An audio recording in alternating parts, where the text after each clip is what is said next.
오늘 은혜 받으실 하나님의 말씀은 신약 성경 마태복음 10장 40절에서 42절까지의 말씀입니다. 봉독해 드리겠습니다. 너희를 영접하는 자는 나를 영접하는 것이요 나를 영접하는 자는 나를 보내신 이를 영접하는 것이니라.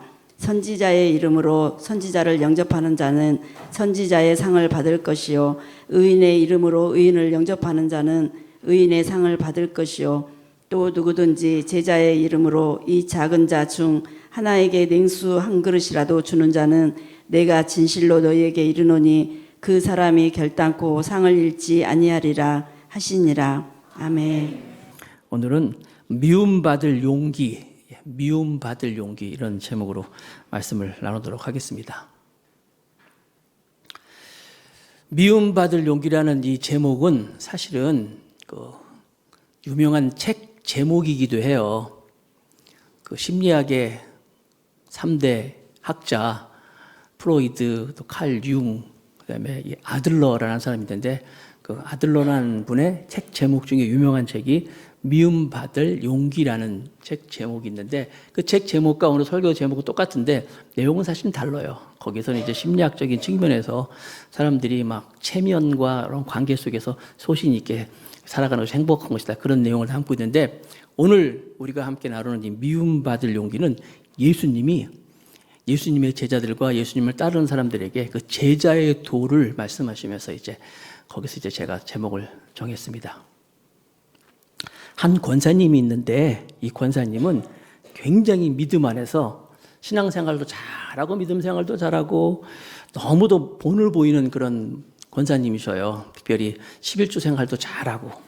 근데 이 권사님이 자기가 신앙생활하고 믿음 생활하는 아무래도 사람들이 자기들이 이제 존경받을 만큼 잘하니까 그 비결을 얘기해 주는데 내가 왜 이렇게 신앙생활을 하게 됐는지를 말씀을 하면서 이 권사님이 중학교 1학년 때 학교에서 내일 중요한 행사가 있으니까 너희들은 하얀 운동화를 신고 학교에 등교해라 라고 이렇게 학교에서 이제 지시사항이 떨어졌어요. 이 권사님이 하얀 운동화가 없어서 엄마한테 어머니 하얀 운동화를 좀 사주세요 라고 했어요. 그런데 어머니가 사줄 돈이 없다. 그래서 못 사주겠다. 그러는 거예요. 근데 이분이 돈이 있는 걸 알아. 서랍에 돈이 있는 걸 알거든요. 그래가지고 돈이 있잖아! 그랬어요. 그랬더니 그 어머니가 어린 이 권사님을 이렇게 데려다가 자기 무릎에 앉혀놓고 그러더래요. 내가 너를 위해서 내가 내 입에 있는 것도 다 주고 내 속도 내 심장도 다 줄 수 있어. 그런데 그 돈은 우리 게 아니야. 그것은 하나님의 것이란다. 그래서 하나님께 드려야 할 것이기 때문에 사줄 수가 없어. 미안해. 그렇지만 하나님께서 네 마음을 알고 또 형편을 다 알기 때문에 그래도 하나님이 너를 복으로 인도해 줄 거야 라고 그렇게 말씀을 하시더래요. 그래서 어린 이 권사님 어렸을 때 참 하나님 것이라는 것 또 그걸 11조라는 것 너무나 소중한 것이나 라고 그때 배웠다는 거예요. 이 어머니 입장에서도 행상을 하면서 하루하루 벌어가지고 하루하루 번 것에 이렇게 띄어서 11조라고 이렇게 모아서 이제 하나님께 드리는데 그 하나님의 것을 가지고 자기 아이를 위해서 이렇게 쓸 수가 없기 때문에 얼마나 마음이 아팠겠어요. 정말 살을 애는 듯한 아픔이 있었지만 그래도 내가 말씀 안에서 신앙 안에서 살아야 되겠다는 그런 몸부림치는 모습을 아이에게 보여준 거예요. 자, 그럼 여러분 생각해 보세요.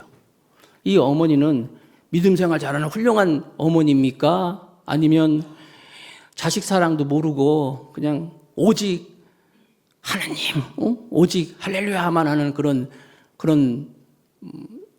신앙인입니까? 여러분 오늘 설교 제목이 미움받을 용기예요. 미움받을 용기. 오늘 말씀에는요. 예수님이 마태복음 10장 앞부분에는 예수님이 제자를 부르잖아요. 예수님이 12제자를 불러서 12제자들 우리 말씀 들었잖아요. 그 12제자들이 해야 할 그런 사명을 쭉 또 말씀하시고 지난주에는 복음 전파해야 되는 것, 가까운 사람부터 오이코스 막 이런 거 들으면서 했잖아요. 쭉 말씀하시면서 그 예수님이 제자들이 예수님을 믿을 때 또 예수님 믿는 사람들이 예수님 믿으면 모든 게 다 잘 되고 만사 형통하고 좋은 일만 있고 뭐 이런 것으로 생각하는데 그렇지만은 않다. 신앙생활 하면 믿음 생활 하다 보면 특별히 예수님을 따르다 보면 예수님 말씀대로 살다 보면은 오늘 설교 제목이 있는 것처럼 미움을 받을 때, 갈등이 있을 때, 또 때로는 거부를 당할 때, 또 박해가 있을 때, 핍박을 받을 때도 있다는 거예요. 그래서 예수님은 오늘 마태복음 10장 34절 앞부분에 보면 내가 너희를 보내는 것이 세상에 보내는 것을 양을 이리에 보내는 것처럼 참 내가 참 뭐라 그럴까요? 안타깝다. 그리고 참 너희들을 보내는 것이 걱정스럽다. 그렇기 때문에 필요한 것이 뱀처럼 지혜롭고 비둘기처럼 순결해야 된다라고 이렇게 말씀하시면서 이어서 하신 말씀이 오늘 본문 말씀이라는 거예요. 자, 그러면 우리가 이 세상을 살아가면서 우리도 신앙생활하며 믿음 생활하며 특별히 예수님의 말씀을 들으면서 예수님이 이렇게 말씀하시는 그 미움을 받을 만한 용기를 가지고 내가 신앙생활하는가라는 전제와 함께 예수님의 말씀을 한번 따라가는 것을 한번 말씀을 통해 살펴보겠습니다. 자, 첫 번째, 그러면은 미움을 받을 용기를 갖기 위해서는 우리는 첫 번째, 십자가를 지고 묵묵히 살아가는 용기가 필요하다는 거예요. 다시 한번 십자가를 지고 묵묵히 살아가는 용기가 필요하다. 처음에 말씀드린 것처럼 우리가 예수님을 믿으면 복음서를 쭉 읽어보면요, 예수님은 나를 따라올 때 좋은 일만 있고 돈 많이 벌고 성공하고 잘 될 것이라고 말씀하지 않았어요. 반드시 어려운 일도 있을 것이고 사람들한테 대적을 받을 수도 있을 것이고 그래서 미리 예수님께서 제자들에게 또 예수님을 따르는 자들에게 이제 준비할 것을 마음을 준비하는 것을 이제 말씀하시는 거예요. 예수님이 십자가 질 때도 어느 날 갑자기 한순간에 십자가를 지신 게 아니라 수차례 거쳐서 내가 십자가에 달릴 것이다. 내가 죽을 것이다. 말씀을 하셨어요, 사실은. 제자들이 귀담아 듣지 않아서 그렇지 계속 말씀하시고 마지막에 이제 그분께서 이제 주는 그리스도시요 살아계신 하나님의 아들입니다. 이런 고백을 믿고 있는 그 제자들을 믿고 십자가에 못 박히시잖아요.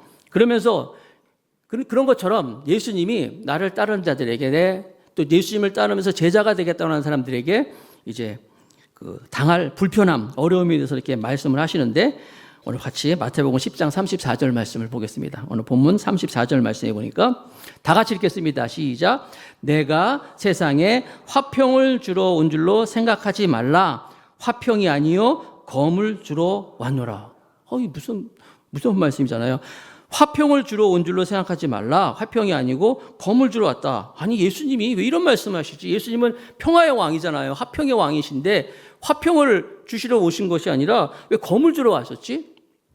사실 이 말씀이 굉장히 오해가 많은 말씀이에요. 이걸 잘못 해석해가지고 교회사 역사에도 보면은 그 제국주의 시대 때 막 식민지 시대 때 18세기, 19세기 초 막 그럴 때 글쎄 유럽의 열방 국가들이 다 기독교 국가들이에요. 이 나라들이 군함을 타고 말이에요. 세계를 막 동남아시아 물론이고 아프리카 또 뭐 저기 아메리카 이런 데 가서 막 이제 식민지화를 합니다.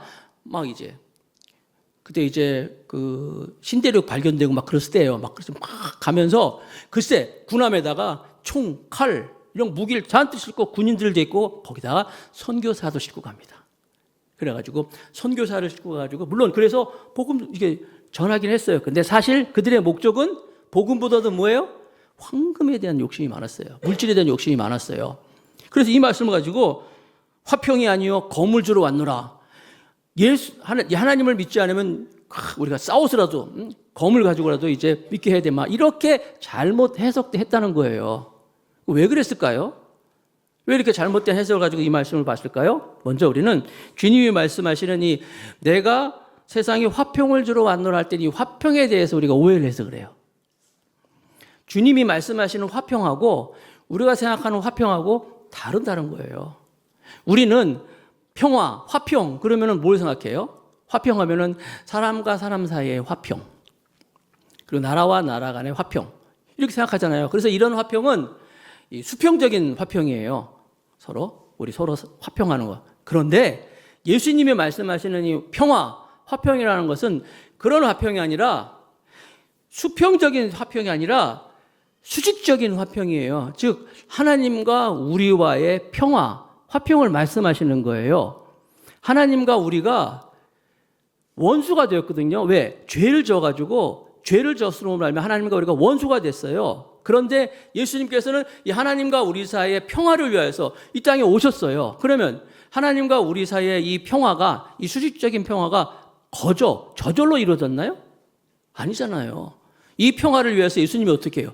십자가에 못 박히시고 당신께서 죽으시면서 피를 흘리시고, 오늘 그래서 성찬을 하잖아요. 성찬이 바로 예수님의 살과 피, 죽음을 이렇게 기념하는 건데, 이렇게 예수님이 희생하셔서 무엇이? 하나님과 우리가 평화가 이루어졌어요. 이렇게 하나님과 우리의 사랑과 평화가 이루어졌는데 이 평화를 사람들이 받아들이나요? 인정하나요? 아니에요. 하나님께서 이 땅에 오셔서 우리를 위해서 죽으셨고, 그래서 그 주님으로 말미암아 우리가 평화를 이루고 영생을 얻었다. 이게 복음인데, 이 복음을 사람들이 그렇습니다. 하나님과 우리가 예수님으로 말미암아 평화를 이루었습니다. 받지를 않아요. 거절을 하는 거예요. 믿지를 않는 거예요. 그러니까 믿지 않으니까 어떻게 해요? 여기 보니까 동시에 검을 주러 왔다 그랬잖아요. 검을 주러 왔다. 동시에 우리가 예수님이 이 땅에 오셔서 평화를 주셨는데 예수님 그 복음 안에는 검이 포함되어 있는 거예요. 검이 뭐예요? 검은 싸우는 거예요. 어떤 분쟁이 있는 거고 때로는 또 죽음도 있는 거예요. 그래서 이 예수님이 우리에게 복음으로 오셨는데, 평화를 위해서 오셨는데 여기에는 검도 함께 포함되어 있는 거예요. 그래서 이 검은 뭐예요?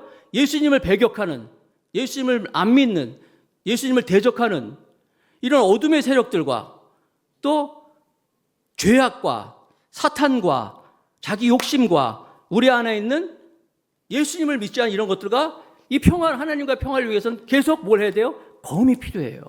싸워야 되는 거예요. 그걸 말씀하고 있는 것입니다. 그래서 마태복음 오늘 10장 35절 36절 한번 같이 읽어볼까요? 다 같이 읽어보겠습니다. 시작.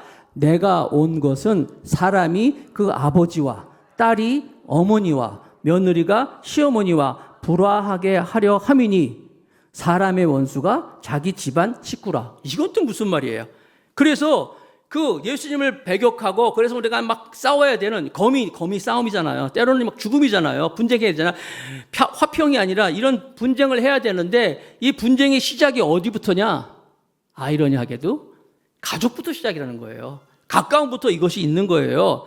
내가 온 것은, 그래서 예수님의 복음이잖아요. 복음 안에는 검도 담겨져 있는데 싸움도 있는데 그 싸움이 보니까 아버지와 사람이 그 아버지와 또 딸이 어머니와 며느리와 시어머니와 아니 가족은 평화해야 되는데 불화한다는 거예요.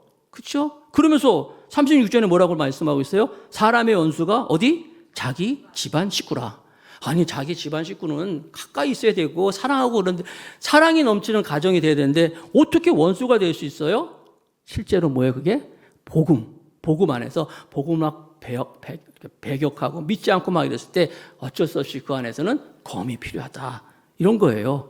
어디서부터? 가족부터, 집안 식구부터. 그래서 실제로 여러분 신앙생활 하고 싶은데, 믿음 생활 하고 싶은데 너무 예배 드리고 싶은데 집안에서 반대하기 때문에 예배 못 드리는 사람. 그래서 막 정말 간신히 교회 와서 예배만 싹 드리고 막 돌아가는 사람도 있고, 정말 마음껏 하나님을 예배하며 하나님의 은혜가 너무 감사해서 11조 드리면서 막 이러고 싶은데 집안에서 반대하기 때문에, 남편이 반대하기 때문에, 가족들이 반대하기 때문에 못하는 분도 있고, 뭐 이런 일이 종종 있을 수 있단 말이에요. 그러니까 가족이 사랑의 가족이 되는데 이 사랑의 가족이 믿음으로 볼 때는 이렇게 미움받을 일들이 많이 있다는 거예요. 그때 필요한 게 뭐예요? 미움을 받을 용기라는 거예요. 이게 제자들에게 필요한 거예요.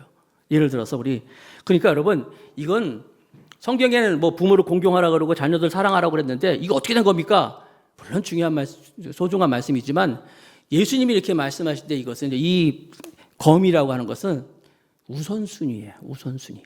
하나님 먼저 두고 하나님 먼저 사랑하면서 그렇게 가족 사랑들, 부모님 공경하고 자녀들 사랑하고 이웃과 친하고 되는 것이, 하나님 사랑이 이것이 우선시 안 될 때 그것은 제자가 아니라고 주님 말씀하시는 거예요. 예를 한번 들어볼게요.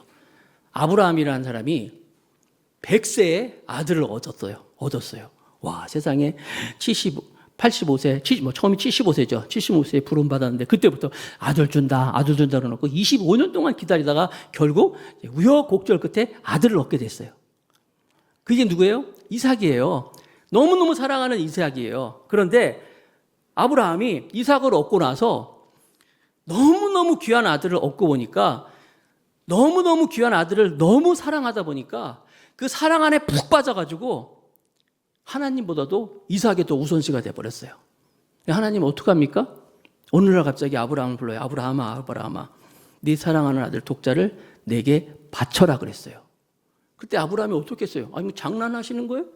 줄 때는 언제고 또 이렇게 드리라니 이게 말이 됩니까? 라고 하지 않았어요. 아브라함이 어떡합니까?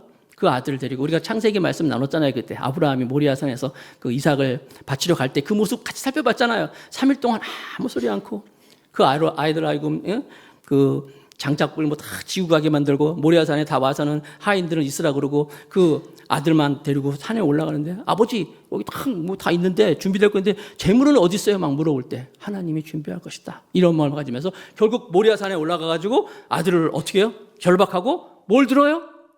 칼을 들잖아요. 검을 들잖아요. 그리고 검을 어떻게 해요? 아들을 내리치려고 그러잖아요. 장난한 게 아니었어요. 뭐 하나님이 다 주실 거니까 그거 아니에요. 아브라함이 가만히 생각해 보니까 하나님이 먼저인데, 하나님이 우선시 돼야 되는데 아들을 너무 사랑하다 보니까 100세 얻은 아들이 너무 이쁘고 좋다 보니까 아들보다도 하나님을 더 사랑했던 거예요. 아니, 그러니까 하나님보다 아들을 더 사랑했던 거예요. 내가 잘못된 거구나. 하나님 먼저 사랑이 됐구나. 그래서 칼을 들었어요. 검을 들었어요.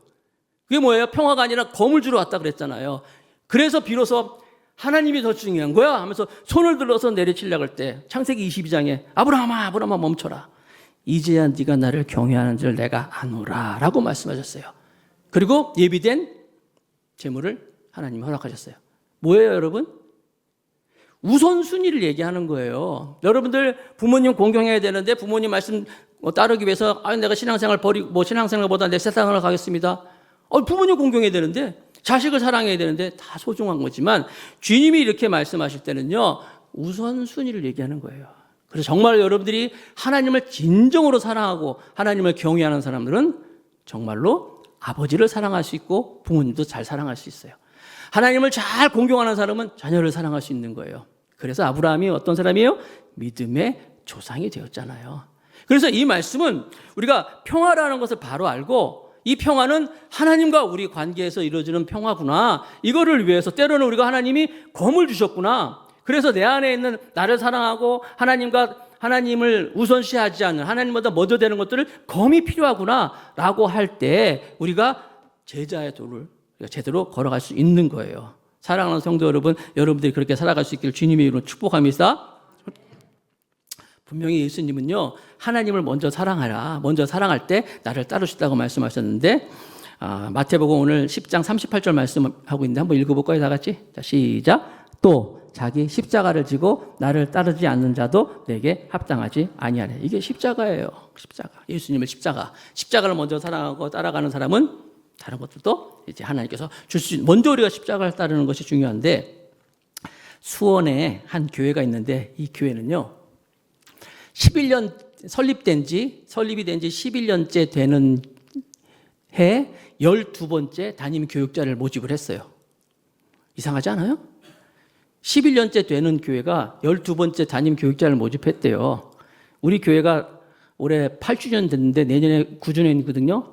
더감사교회가 9주년을 앞두고 10번째 담임 교육자를 모집합니다. 그럼 얼마나 이상해요. 11년 동안 11번이, 그러니까 11년 되던 해에 12번째 담임 교육자를 청빙하니까 1년도 못 채우고 막 계속 교육자가 바뀐 교회였어요.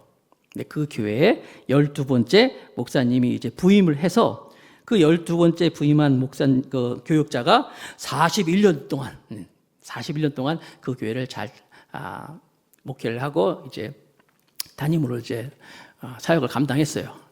근데 그분한테 어떻게 11년 동안 11번이나 바뀌고 12번째로 오신 분이 이렇게 41년이나 목회를 할 수 있습니까? 라고 했더니 이분이 이제 간증을 하는데, 자기가 이렇게 교회에 와서 가만히 보니까 어떻게 이렇게 11년 동안 교육자가 계속 바뀌었나? 이유가 뭘까? 곰곰이 생각하고 있는데 이제 재정을 담당하는 집사님이 목사님 사례를 주겠다고 이제 봉투를 딱 주더래요. 봉투를 딱 받아봤는데 봉투 위에 뭐라고 써 있냐면 인건비 이렇게 써 있더래요. 인건비. 여러분 목사님들은 교회에서 받는 돈이 인건비입니까? 뭐라 그러죠? 사례비라 그러잖아요. 사례비. 여러분 사례비의 말의 뜻은 뭐냐면 사례비는 감사해서 드리는 겁니다. 감사의 사례비가 거예요. 그러니까 저도 여러분이랑 다 똑같아요. 저도 이제 봉사하는 거고 여러분도 봉사하시는 거 다 봉사하는데 목사님이 교회를 위하여서 봉사하시는 거에 감사해서 드립니다 하는 게 사례비예요. 그러니까 여러분 사례비는 많을 수도 있고 작을 수도 있어요. 감사해서 드리는 거니까 그게 정해져 있는 게 아니에요. 그래서 우리가 신학교 다닐 때 항상 우리가 교육받는 것 중에 목사가 사례비를 받는데 사례비를 가지고 자기를 평가하고 교회를 평가하면 목회자 자격이 없다 그렇게 배웠어요. 그러니까 사례비가 많으면 많은 대로 적으면 적어도로 목회자는 사례다 그런 말씀인데 아무튼 인건비라고 써 있는 거예요. 그래서 이 목사님이 이분이 생각하기에 이것 때문에 갈등이 많았구나라는 생각이 들어요. 그러면서 하여튼 여러 가지 우여곡절이 있는데 결론은 그가 41년 동안 할 수 있었던 비결은 뭐냐면 여러 가지 그런 것처럼 마치 여러 가지 있었지만 이분의 머릿속에는요 인건비면 어떻고 사례비면 어떠냐, 내가 하나님을 위해서 일한다는 게 감사한 일이고 이렇게 하나님을 위해 헌신할 수 있는 교회가 했다는 것도 감사, 이런 마음을 가지고 견뎠다는 거예요. 감사하면 내가 하나님 일을 할 수 있는 것에 감사하고 그렇게 기회를 주시는 교회가 감사한 거지 하면서 그래서 41년 동안 자기가 목회를 할 수 있다는 이야기인데 여러분 내 안에 있는 이 욕심, 내 안에 있는 자존심, 내 안에 있는 모든 것 중요한 거 아니거든요. 하나님이 더 중요한 것인데 하나님보다도 그것이 우선시 되니까 갈등도 생기고 분쟁도 있고 그러는 거예요.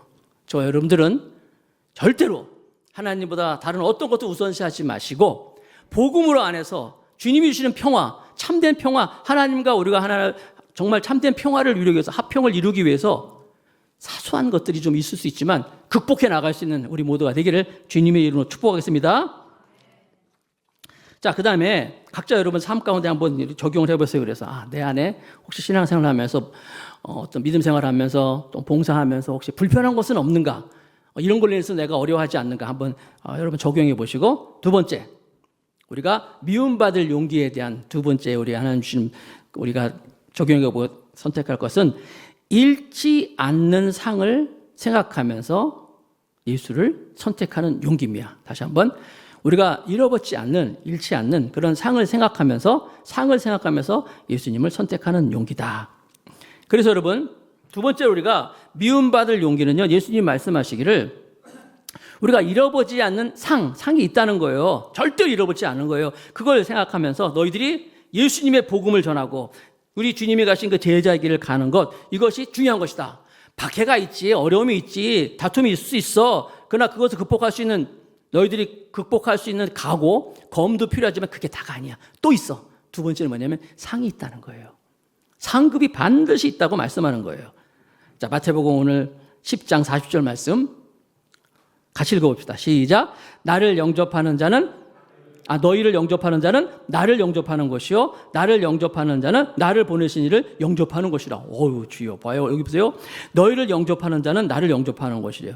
그러니까 우리가 복음을 전하는지, 우리가 전하는 것을 받는 사람은, 그러니까 전하는 사람이나 그것도 받는 사람이 다 복이 있는 거예요. 이게 뭐냐면 나를 영접하는 것이, 나가 누구예요? 예수님이잖아요. 또 나를 영접하는 것은 나를 보내시니 하나님이잖아요. 그러니까 우리가 하나님의 일을 감당하는 것, 그래서 그 감당하고 전할 때 우리는 물론이고 우리 것을 받아들이는 사람 모두가 다 하나님급으로 말이야. 신적인 급으로 등급을 올려주시네, 이렇게. 그렇죠? 다 하나님 영접하는 것이다. 또 41절에 또 읽어봅시다. 41절 마태복음 10장 41절 시작.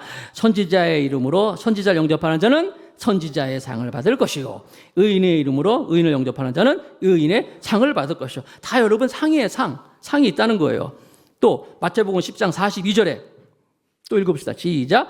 또 누구든지 제자의 이름으로 이 작은 자 중에 하나에게 냉수 한 그릇이라도 주는 자는 내가 진실로 너에게 이르노니 그 사람이 결코 상을 잃지 아니하리라 하시니라. 여기도 또 상이에요. 상이 있다는 거예요, 여러분. 그렇게 하나님을 먼저 우선시하면서 또 때로는 가족들에게 미움받을 겠지만은 그래도 미움받을 용기를 가지고 정말 주를 위해서 나가면은 그렇게 너희들이 그렇게 제자의 도를 가면 반드시 뭐가 있다? 상이 있다는 거예요. 여러분, 우리가 주님이 말씀하신 이 상에 대한 관심이 있어야 돼요. 그래서요. 히브리서 11장 6절, 히브리서 11장이 믿음장인데 믿음에 대한 선지들 모습이 쫙 나와 있어요. 근데 거기 보면 히브리서 11장 6절에 보면요. 믿음이 없이는 하나님을 기쁘시게 못한다 그랬어요. 반드시 믿음이 있어야 돼요. 믿음이 없이는 하나님을 기쁘시게 못하는데 그 믿음은 어떤 것이냐? 하나님께 나아가는 자들은 반드시 하나님이 계신 것, 그가 계신 것과, 그렇죠, 하나님이 계신 것, 그리고 자기를 찾는 자들에게 상 주심을 믿어야 할지니 이렇게 말씀하고 있어요. 믿음이 없이는 하나님을 기쁘시게 못하는데 하나님께 나아갈 자는 하나님이 계신 것, 하나님을 믿고 그 다음에 자기를 찾는 자들에게 뭘 주심을? 상 주심을 믿어야 되는 거예요. 오늘 예수님이 똑같이 말씀하셔요. 너희들에게 반드시 상이 있다. 결탄코 상을 잃지 아니할 것이라 말씀하고 있는 거예요. 그래서 어떤 분도 그런 분이 있어요. 에이, 무슨 뭐 교회 생활하면서 믿음 생활하는 것이 상 받기 위해서 하는 겁니까? 그거 너무 계산적인 것 아닙니까? 아니, 천국 가면 되는 거지, 뭐, 천국 가가지고 무슨 굳이 거기서 가면 되는 거지. 거기서 뭐, 개토 모자 쓰고, 누구는 뭐, 영광의 면류관을 쓰고, 그럴 필요 있나요? 이렇게 말씀하시는 분도 있을 거예요. 아니에요, 여러분. 상에 대한 관심을 가지고, 또 상에 대한 우리의 거룩한 욕심도 필요해요. 그래서 여러분들이 하는 모든 봉사, 여러분들이 하시는 모든 수고, 뭐 식당이든지 주차라든지 아니면 예배팀이라든지 하는 모든 것들에 대해서 하나님이 결단코 내가 잊지 않겠다. 다시 한번 마태복음 10장 42절. 같이 한번 읽어봅시다. 시작. 누구든지 제자의 이름으로 이 작은 자 중에 하나에게 냉수 한 그릇이라도 주는 자는 내가 진실로 너에게 이르노니 그 사람이 결단코 상을 잃지 아니하리라 하시니라. 결단코 상을 잃지 아니라. 여러분, 이 상에 대한 관심. 오늘 아침 새벽에 제가 관심을 가지고 이제 뉴스를 좀 살펴봤는데, 왜냐하면 우리나라의 그 영화 중에 그 박찬욱이라는 감독이 만든 최근에 영화가 있어요. 어쩔 수가 없다라는 그 영화가 있는데, 이번 주 초부터 뉴스에서 계속 나오는 거예요. 어쩔 수가 없다. 여기 이병헌도 나오고 손예진도 나오고 하는데, 그러면 그 내용도 막 나오고 막 하면서 그 베니스 영화제, 모든 영화제의 맨 마지막 이제 대상 받는 거 있지 않습니까? 그런 것처럼 베니스 영화제는 이제 황금 사자상이라는 게 있는데 굉장히 그 아카데미 작품상 같은 거예요. 황금 사자상 탈 것이다. 뭐 충분한 가치가 있다. 인터뷰에 보면 사람들이 보면 이번에 상은 어쩔 수가 없다. 이렇게 얘기하는 거예요.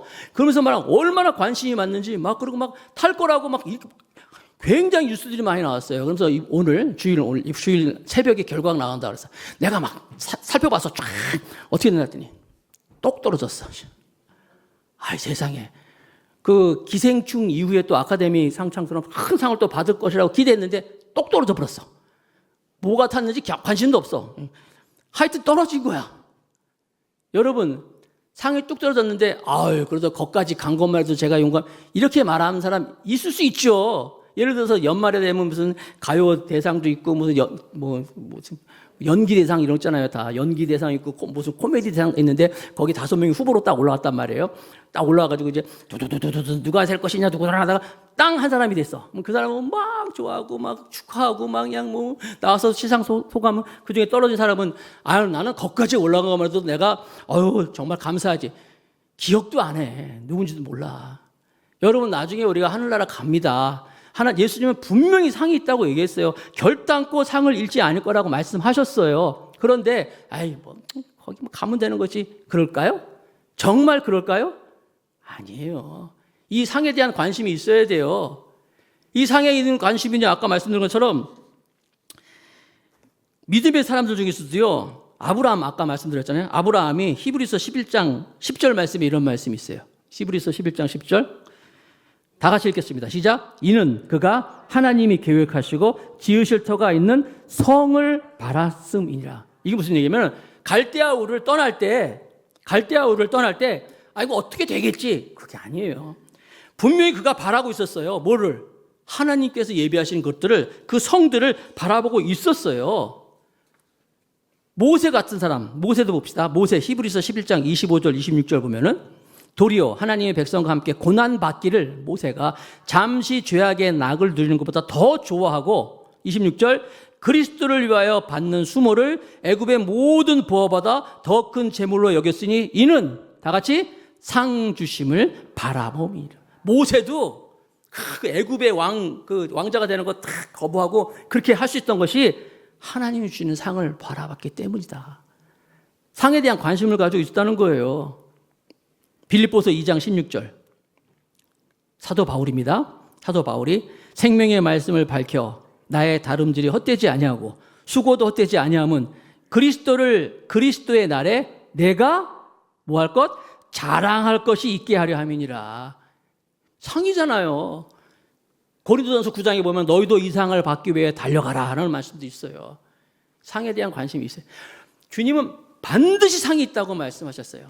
제자의 길은 우리가 하나님과의 평화를 위하여서 때론 검도 주셨어요. 다툼도 있을 수 있어요. 어려움도 있을 수 있습니다. 그러나 그게 다가 아니에요. 반드시 이렇게 제자의 길을 가는 자들은 하나님께서 결코 잃지 않고 상이 준비했다고 말씀하고 있는 거예요. 사랑하는 성도 여러분, 말씀을 맺겠습니다. 한번 적용해 보세요. 나는 하나님이 주시는 상급을 얼만큼 기대하고 있는가, 그걸 생각하면서 내가 가정에서, 교회에서, 때로는 공동체에서, 어떤 삶에서 내가 정말 주님이 말씀하시는 제자의 길, 주의 말씀을 따라가고 있는가, 아니면 부끄러워서 감추고 그냥 대충 타협하고 읽지는 않은가 생각해 보면서 저 여러분들이 주님이 말씀하시는 오늘 미움받을 용기, 이 미움받을 용기를 갖고 있는 하나님의 사람으로서 저 여러분들이 서서, 그래서 주님 만났을 때 참 잘했다 칭찬받을 수 있는 우리 모두가 되기를 주님의 이름으로 축복하겠습니다.